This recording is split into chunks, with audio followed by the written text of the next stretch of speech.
आप बताओ भैया, मृत्यु किसकी होती है? शरीर की, आत्मा की, या किसी की नहीं? क्यों? आप बताओ। शरीर।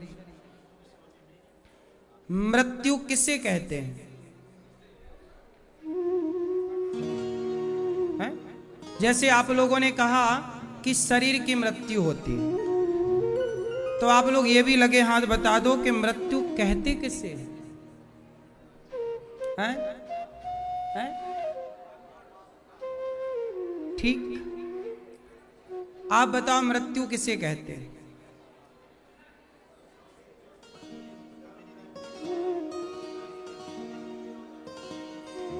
पंच तत्व में विलीन हो जाता है तो वो तो विलीन हुआ ना, वो तो विलय हुआ ना, उसे आपने मृत्यु नाम क्यों दिया? ये बताओ। जैसे घड़ा बना माटी से, तो घड़ा जब टूटा तो माटी का घड़ा माटी में ही तो मिला, मृत्यु थोड़ी हुई माटी की। मृत्यु किसकी हुई? मृत्यु हुई केवल उस घड़े की आकृति की, वरना माटी की मृत्यु कहां हुई? माटी तो माटी में मिल गई। आपका शरीर कितने चीजों से मिलकर बना है? पृथ्वी, जल, वायु, अग्नि, आकाश। जब आप मरते हैं तो आपका शरीर जो है जलाया जाता है। तो जलाया गया तो क्या हुआ? पृथ्वी तत्व पृथ्वी में मिला, जल तत्व जल में मिला, अग्नि तत्व अग्नि में मिला, वायु तत्व वायु में, और आकाश तत्व आकाश में मिला। अब बताओ, ये तो 5 से बने थे, 5 में आप लीन हो गए। अब इसमें मृत्यु किसकी हुई? आप बताओ, किसकी मृत्यु हुई भाई?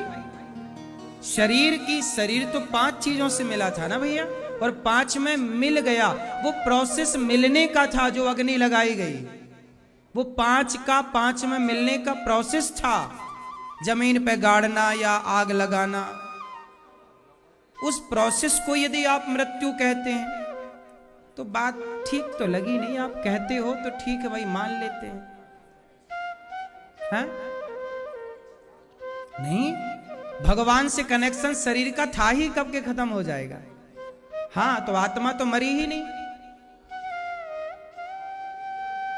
आत्मा तो मरती नहीं। नैनम छिंदन्ति शस्त्राणि नैनम दहति पावकम। मरा कौन? मिला कौन? शरीर मिला ना पंच तत्वों में, पंच से बना था। आत्मा ईश्वर का अंश थी, फिर मरा कौन? मैं यही सवाल तो कर रहा हूं भाई, ये मरने वाला है कौन? आत्मा मर नहीं सकती। शरीर 5 तत्वों से मिला, 5 में मिला, फिर ये मरा कौन? हाँ, मरा केवल हुलिया। कौन मरा? हुलिया। हुलिया समझते हैं ना? स्वरूप। ये छवि मर गई। जैसे घड़ा टूटा तो घड़ा मिट्टी का था, मिट्टी तो मिट्टी में मिल गई, पर घड़ा का स्वरूप वो, उसे आप मृत्यु। सच्चाई तो यह है कि मृत्यु होती ही नहीं, लेकिन फिर भी समाज में मृत्यु नाम की एक मान्यता तो है ही, तो उसे भी लेके चलना है। तो मृत्यु हुई किसकी, ये सवाल था। तो मृत्यु हुई केवल इस हुलिये की, वरना कोई मरा नहीं। जो जहां से आया था वहां सेट हो गया। क्यों जी, बात सही है कि गलत है?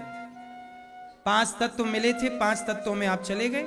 आत्मा आई थी ईश्वर के पास से, ईश्वर के पास चली। अब सवाल दूसरा खड़ा हुआ कि जब शरीर यहीं मर गया, मतलब जल गया, आत्मा ईश्वर से मिली थी, ईश्वर में मिल गई, फिर ये जो नरक जाने की बात कही जाती है, स्वर्ग जाने की, ये नरक स्वर्ग कौन जाता होगा? क्यों भैया? कहते हैं नरक में बड़ा कष्ट उठाना पड़ता है, स्वर्ग में बड़ी मौज होती है। ये नरक सुख दुख भोगता कौन है? ये मैया बताएंगी, हमारी पीली मैया। कौन भोगता है ये सुख दुख? है आकृति। अरे मैया क्या कह रही हो?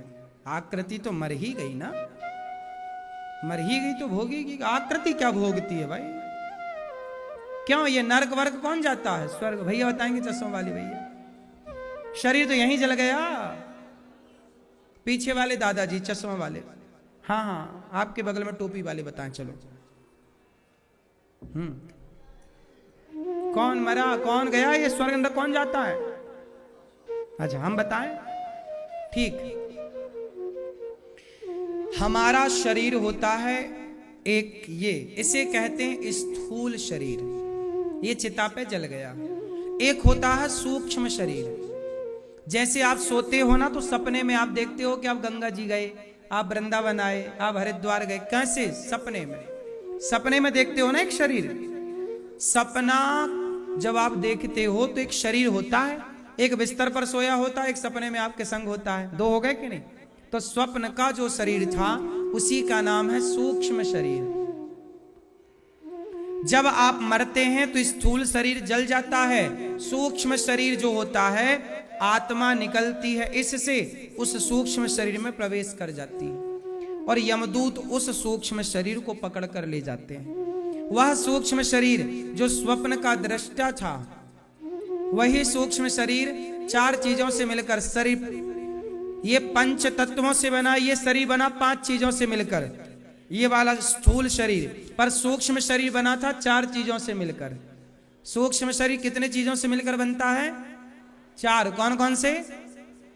मन, बुद्धि, चित्त, अहंकार, जिसे अंतःकरण चतुष्टय कहते हैं। ये चार के, इसको सूक्ष्म शरीर कहते हैं। हम मरते, इसलिए कबीर जी कह रहे हैं ना, माया मरी ना मन मरा, मर मर गया शरीर, आशा तृष्णा ना मरी, कह गए दास कबीर। माया, मन कभी नहीं मरता। इसलिए तुम्हारा जो मन है, इच्छाएं हैं, ये कहां है? इच्छाएं शरीर में नहीं है, मन में है। इसलिए यमदूत उस मन, बुद्धि, चित्त, अहंकार के शरीर सूक्ष्म को पकड़ कर ले गए। वही नरक जाएगा, वही नरक जाकर कष्ट सुख दुख भोगेगा, वही स्वर्ग जाएगा। और अगला जन्म होगा आपका तो केवल शरीर बदलेगा, वह सूक्ष्म शरीर जस का तस फिर इसमें घुस जाएगा।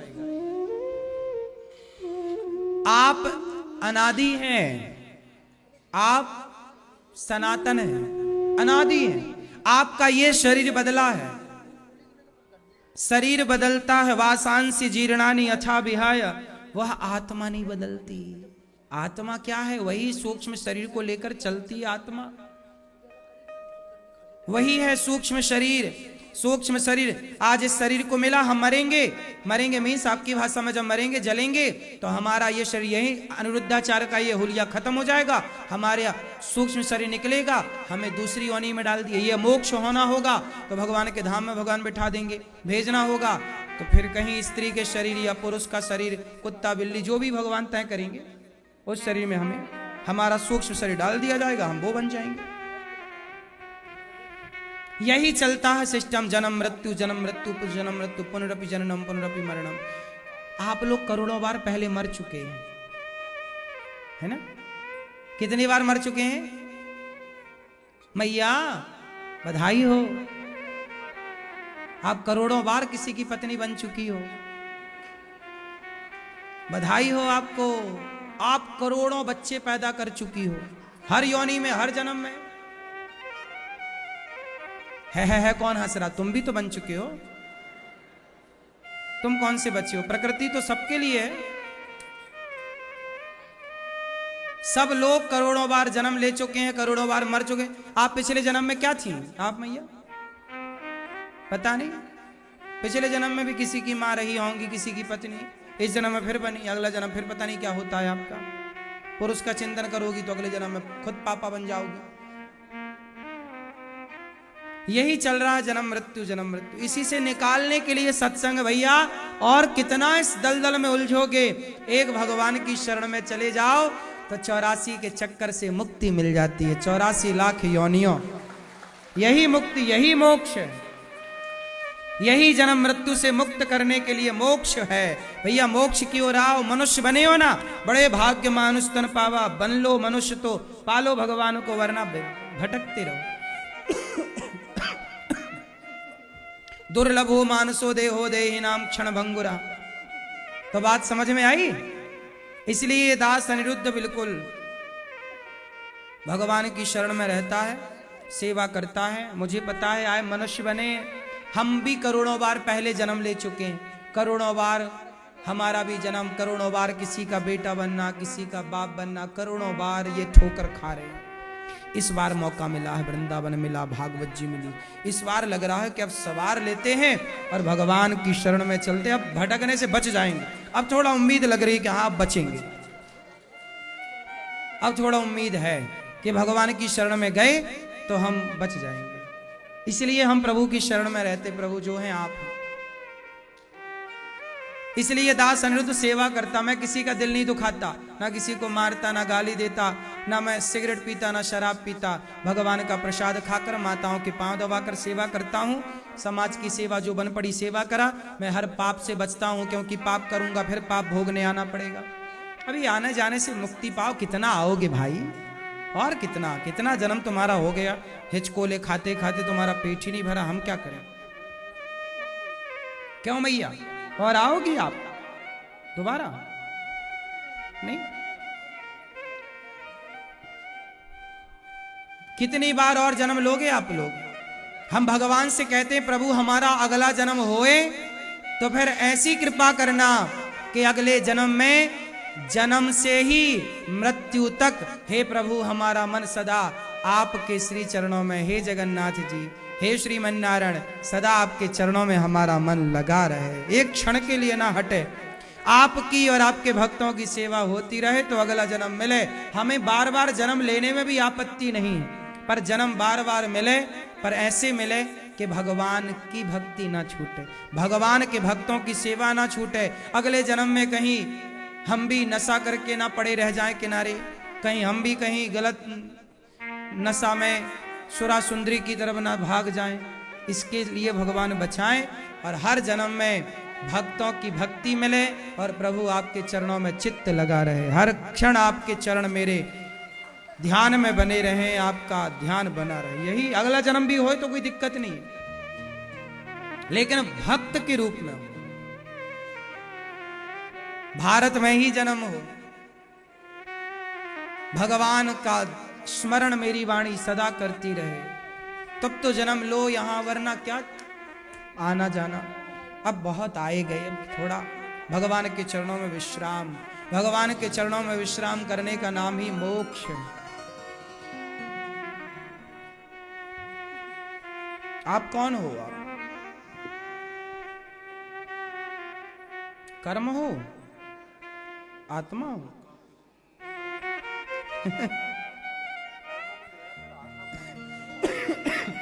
कितना सरल है ना ज्ञान की बातें कह देना, मैं आत्मा हूं। वाह, कितना सरल है कह देना, लेकिन इसी सरलता को उतारना कितना कठिन है। मैं शरीर नहीं, मैं आत्मा हूं, ये रट लेने से ना होगा। इसे स्वीकार करिए कि मैं ईश भगवान का दास हूं। बस आप लोग सरल भाषा में मानो तो ये मानो कि हे प्रभु हम आपके दास हैं और जन्म मिला है आपकी और आपके भक्तों की सेवा करने के लिए। बस इतना ज्ञान पर्याप्त है। बाकी ज्ञान में आप पढ़ोगे उलझ जाओगे, क्योंकि अभी वो स्तर ज्ञान का धारण करने योग्य खोपड़ी नहीं है। सही, अभी बस इतना जानो कि मैं प्रभु का दासी हूं और दास। सेवा करना है भगवान की और भगवान के भक्तों की, बस इतना ही में हम सबका भला होगा। हैं क्या? कारण शरीर, तीसरा शरीर और होता है कारण। पर कारण शरीर का केवल इतना काम होता है कि किस कारण हमें मनुष्य शरीर मिला, किस कारण हमें कुत्ते का शरीर मिला। कारण, हम मनुष्य बने ना अनिरुद्धाचार्य बना तो कारण रहा होगा, वही कारण शरीर है। तो कारण शरीर मायने नहीं रखता बहुत ज्यादा, क्योंकि कारण तो हो ही गया तब तो बने। इसलिए अब कारण तो है, अब कारण पर क्यों जाना है? बन ही गए हो, अब ये बताओ कि इसे सुधारा कैसे जाए। तो तो अब सूक्ष्म शरीर है, स्थूल शरीर है, 2 हाथ पे हैं, तो शरीर से सेवा कर लो और स्थूल सूक्ष्म को भगवान, मन को लगाओ भगवान में और तन को लगाओ समाज की सेवा में, सफल हो जाओगे। ये फंडे हैं, है ना। अब तो आ ही गए, कारण से ही तो आए, वही कारण शरीर जिससे आए।